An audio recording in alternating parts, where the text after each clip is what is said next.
Democrats seem to be having this debate whether or not Maher Mamdani is a socialist or a democratic socialist. Let me settle it. He's a straight-up communist. How do I know this? Well, I'm reading between the lines when one of his major advisors says, elect more communists. It's fine. It's a belief system. He's allowed to believe it, and people are allowed to vote for it. But if liberals deny it, like he's just going through a goth phase, they're going to lose more elections. This is not a communist country. Something snapped inside Bill Maher.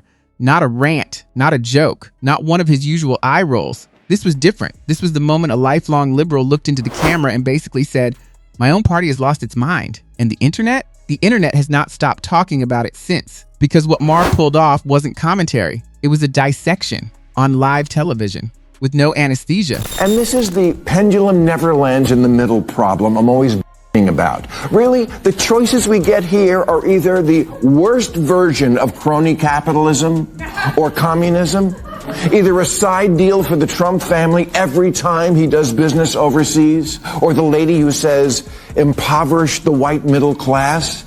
Oh yeah, there's a great campaign slogan for it. Here's what nobody wants to admit. Maher isn't panicking, he's warning. And there's a difference. He's saying America is being quietly pressured to accept an ideology it never signed up for, never voted for, never even really debated. And when a country gets sold something it never bought, it doesn't shrug, it revolts. That's not paranoia. That's political gravity. And Maher just yanked the entire democratic strategy off the shelf and shouted, read the label. Democratic socialism is like a dating profile. Things look great until you meet up in the real world. For example, Bernie Sanders, his big thing was always bringing single-payer health care to our country of 340 million. But when liberal, tie-dyed Vermont tried to do it for a population of 626,000, it collapsed like that poor the Oval Office last week.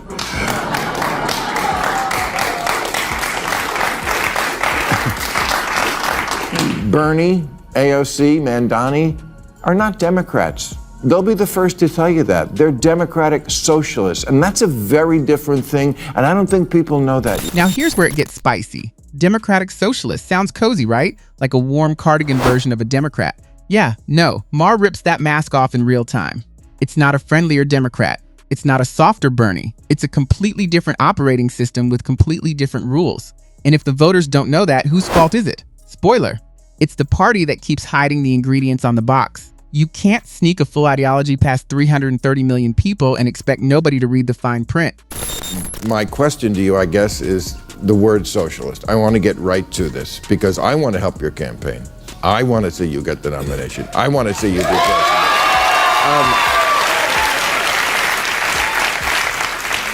We have to teach Americans what this is. We do.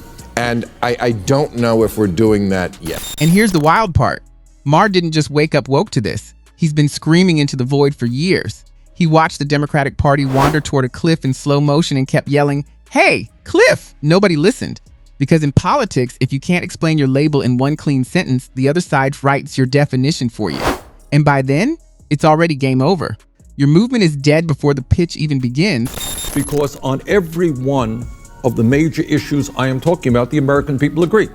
Do the American people agree that public colleges and universities should be tuition free as they are in many other countries? Right. Do the American people believe that the largest corporations and the wealthiest people who today are doing phenomenally well while the middle class shrinks, do people believe they should be asked to pay more in taxes? The American people say yes. Okay. But now this has been studied. The amount of tax revenue that we would get just from taxing the people who I think your fans think you're talking about, the people who own a yacht, does not come close to covering what you want to pay. Then came the moment the fantasy hit the calculator. Maher looks Bernie dead in the eye and asks the one question every socialist dreads. Cool, who pays for it? And suddenly the whole utopia starts sweating, because promising free everything is easy. It's poetry, it sells merch, it gets applause. But the second you crack open the spreadsheet, the fairy tale explodes. Tax the rich isn't a plan. It's a bumper sticker, and bumper stickers don't fund healthcare for 330 million people. You're saying by only taxing the top No, what I'm saying is there have been articles out there that have been really unfair and wrong. For example, what they are suggesting, if we move toward a Medicare for all single-payer program, which guarantees health care to all people, it would cost a lot of money. That's true. But what they forget to tell you is it would be much more cost-effective than the dysfunctional system we have right now, which is the most expensive per capita on earth. But it couldn't even work in your home state of Vermont. They were going to institute it, and the governor said, it's going to cost too much money. We just can't do it. It would be the entire budget. No, well, That's true. Well, I'm not the governor of the state of Vermont. I'm the senator from the state of Vermont. But he looked at the budget. Then the question is, Bill, you tell me, why is it that every other major country on earth, I will tell you why. Because they control both ends of it. If you're saying that the government is going to pick up the tab. And then Maher drops the receipt nobody wants to look at. Vermont, yes, Vermont, the tiny, cozy, maple syrup-scented state that tried single-payer health care and face-planted. Population, smaller than most cities. Result, catastrophic collapse. So the pitch is basically, it broke in the smallest lab in America, let's scale it to the entire country. Bro, if the prototype explodes in the garage, you don't launch it on the freeway. You go back to the drawing board. Socialism, and then Democrats are traditionally the party associated with socialism. Too much socialism, too much government management of the economy, central planning, all bad. Unleash markets, lower regulation, lower taxes, let the market innovate, and you get lower prices and you get more of everything, and it's better. We've run this experiment 1,000 times in every country, and everywhere where government leaves markets alone, people get more of the stuff they want at an affordable price. Give an example. What country is doing better? Give an example. What country do you love that the market's so great that they just are all laissez-faire? Literally every country that is all of Europe, the US, Canada. Then Maher shifts gears. This isn't a debate anymore. This is a warning shot. Too much socialism, too much government, too much central planning. 3 short sentences, 3 heavy hammers. Because the deeper the state jams its hands into your economy, your business, your paycheck, your grocery cart, the more it pretends it can control reality. And reality? Reality doesn't take orders. Reality laughs at central planners and then sends inflation as a receipt. It's all of Europe, the US, Canada, Australia, New Zealand. China has improved by having a market economy. They don't have a fully market economy, but when they didn't have a market economy at all, they had mass starvation. The Soviet Union had mass starvation. Everywhere that moves from complete government control of the economy to allowing some market developments sees like a 10-fold improvement in living standards. And then people like North Korea, who still have a completely centrally managed economy, have widespread starvation and political repression. These things tend to go hand in hand. Sometimes you have market economies and you still have political repression, but if you have no market economy, you always have political. And then he takes it global. History, starvation, repression, purges. Not a debate club talking point, an actual graveyard. But every socialist experiment is different. Sure, buddy, different flag, different accent, same ending. Less freedom, less food, more surveillance, more secret police, more temporary emergency measures that mysteriously never expire. The pattern isn't a coincidence. The pattern is the ideology. Yeah. In 1990, Venezuela was wealthier than Poland. But then Poland, finally free of Soviet-style economics, went all in on capitalism. And now their economy is as big as Japan. And people there have high wages, low inflation, cars, vacations, homes. Meanwhile, Venezuela traded capitalism for Hugo Chavez's socialism for the 21st century, which turned out to be like socialism in the last century or any century, a mess.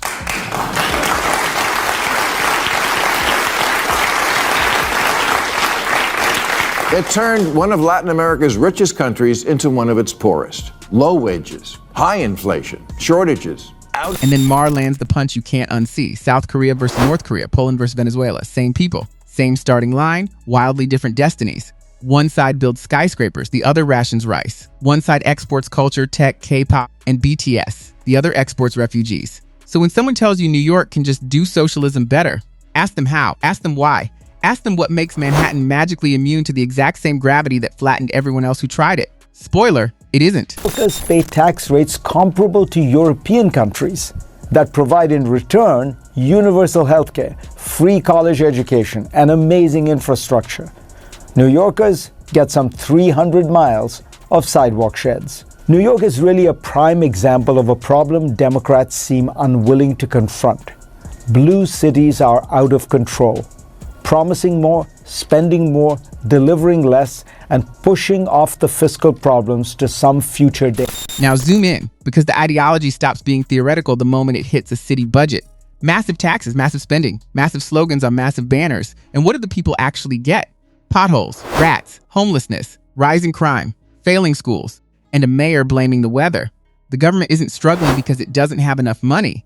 It's struggling because it has too much power and zero accountability. That's not progress. That's a very expensive circus. Zakaria argues these cities have the right ideas in mind, but that they go about achieving their goals in the wrong way. What is the theory of good government here? If the answer is keep adding programs, the city will keep producing unaffordability, because unaffordability is what happens when government becomes a machine that grows faster than the society it governs. But wait, it gets even sneakier, because while you were distracted by the economics, they rewrote the language. Equality of opportunity, gone. Replaced overnight with equality of outcome. Sounds like a small word swap. It's not. It's a philosophical earthquake, because opportunity means the door is open.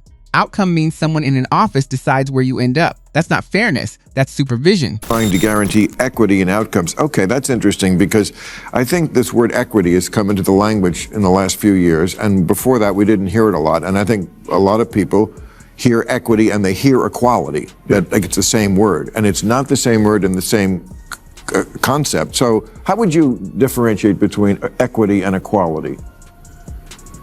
Well, equality, we talk about, I don't know what the answer to that is. Come to think of it, equality is equality of opportunity. All right? We live in a society, we want all people to have whatever color your skin is. Equity, I think, is more guarantee of outcome. Now here comes the punch that leaves marks. Democrats love to cosplay as the party of the working class. Hard hats, union jackets, diner photo ops. Then the cameras cut, and suddenly they're at a $50,000 a plate fundraiser in the Hamptons wondering why the guy fixing their AC voted red. Corporate donors, Silicon Valley besties, Wall Street sweetheart deals, and when their own get caught, silence, cough, change the subject. That's not a values gap. That's a full-blown credibility meltdown. Democrats done enough to support strong labor unions, Bernie. What's the future of unions in this country? I think they just subpoenaed the Starbucks dude. They didn't, I did. It's that's not fair. No, look, we're not going to have, that is an issue I do know something about, and that I pay attention to. And the bottom line is that you're not going to have a middle class in this country unless workers are able to stand up, organize, form unions, and negotiate for decent contracts.